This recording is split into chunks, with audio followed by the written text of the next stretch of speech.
अस्सलाम वालेकुम जी। आज हम स्टेट वर्सेस दोसू जो रिपोर्ट हुआ PLD 1958 सुप्रीम कोर्ट 533 पेज पे, आप उसको वहाँ भी पढ़ सकते हैं। होता कुछ यूँ है कि एक बंदा जिसका नाम दोसू है और वो बलूचिस्तान के किसी इलाके का रहने वाला है, तो उससे एक कत्ल हो जाता है और वहाँ एल्ड्रिक काउंसिल जो होती है, एक लॉ था उस वक्त 1901 का, फ्रंटियर क्राइम्स रेगुलेशन, उसके सेक्शन 11 के तहत उस पर जिरगा जैसे चलाता है, एल्ड्रिक काउंसिल जैसे चलाती है, उस तरह केस चला, उसको सजाए मौत होगी। उसने लाहौर हाई कोर्ट में उसकी अपील फाइल की। लाहौर हाई कोर्ट ने उसकी सजाए मौत को ख़त्म कर दिया। और मीनवाइल होता यह है कि पाकिस्तान में अक्टूबर 1958 में पाकिस्तान की तारीख का पहला मार्शला जो है वो लग गया। अब लाहौर हाई कोर्ट ने जैसे ही वो उस जिरगे का जो फैसला था, जो फ्रंटियर क्राइम्स रेगुलेशन मटेरिया का एक्ट 1901 के तहत था, सेक्शन 11 के तहत था, उसको जो है वो ख़त्म किया और दोसू साहब की अपील को एक्सेप्ट कर लिया। स्टेट गवर्नमेंट जो है वो उसकी अपील सुप्रीम कोर्ट ले गई और सुप्रीम कोर्ट के अंदर इसका फैसला जो है वो 13/10/1958 को होना था। मीनवाइल 7/10/1958 को जो है वो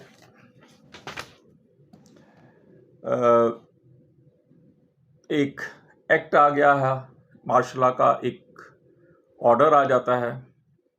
और अब सुप्रीम कोर्ट का जो चीफ जस्टिस है वो बैठा हुआ है जस्टिस मुनीर।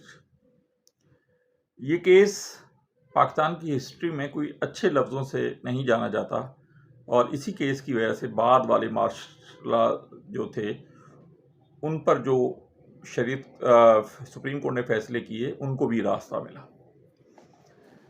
अब 13 तारीख को तो ये फैसला नहीं हुआ, लेकिन जब ये ऑर्डर जो मार्शला का ऑर्डर था वो आ गया, 1956 के आइन को मुअत्तल कर दिया गया। अब सुप्रीम कोर्ट ने जो फैसला किया वो कुछ इस तरह से था कि 27 अक्टूबर 1958 को 4 अपीलों पर फैसला सुनाते हुए पाकिस्तान के chief justice mister Mohammad Munir ने करार दिया कि एक ऐसा इनकलाब जिसे पता नसीब हो या तगैयर हुकूमत की ऐसी कोशिश जो कामयाब साबित हो, आइन तब्दील करने का बैनुल-अक़वामी तौर पर तस्लीम शुदा तरीका है। इन चारों अपीलों पर यह नुक्ता फैसला तलब था कि आया हाई कोर्ट की तरफ से जारी करदा कोई रिट या हुक्मनामा 10 अक्टूबर 1958 को सदर की तरफ से कवानीन का नफाज जारी रखने के हुक्म की दफ़ा 7 आर्टिकल नंबर 1 के तहत कालदम हो जाएगा या नहीं। चीफ जस्टिस मोहम्मद मनीर ने अपने फैसले में लिखा कि अगर इलाका और इसके अवाम अमलन वही रहें जो जदीद कानूनी तसव्वुर के तहत मुमलकत की बैनुल-अक़वामी हैसियत में कोई तब्दीली नहीं होती और बैनुल-अक़वामी कानून के मुताबिक इनकलाबी हुकूमत को जायज़ हुकूमत और नए आइन को मुमलकत का जायज़ आइन करार दे दिया जाएगा।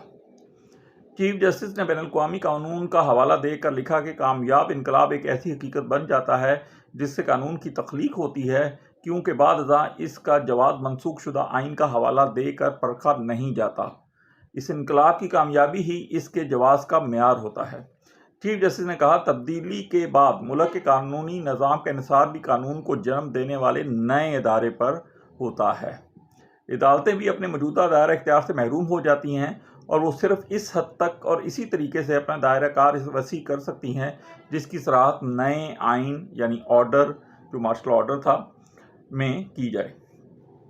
चीफ जस्टिस ने 10 अक्टूबर को सदर की तरफ से जारी होने वाले हुक्म का जिक्र करते हुए अपने फैसले में लिखा कि साबका आइन के हिस्सा 2 में जो बुनियादी हकूक बताए गए थे वो अब मुल्क के निज़ाम कानून का हिस्सा नहीं रहे।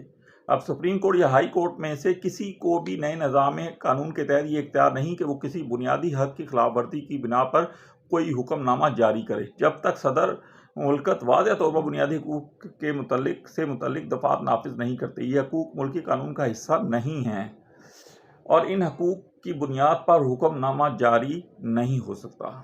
इस तरह स्टेट की जो अपील थी वो एक्सेप्ट कर ली गई।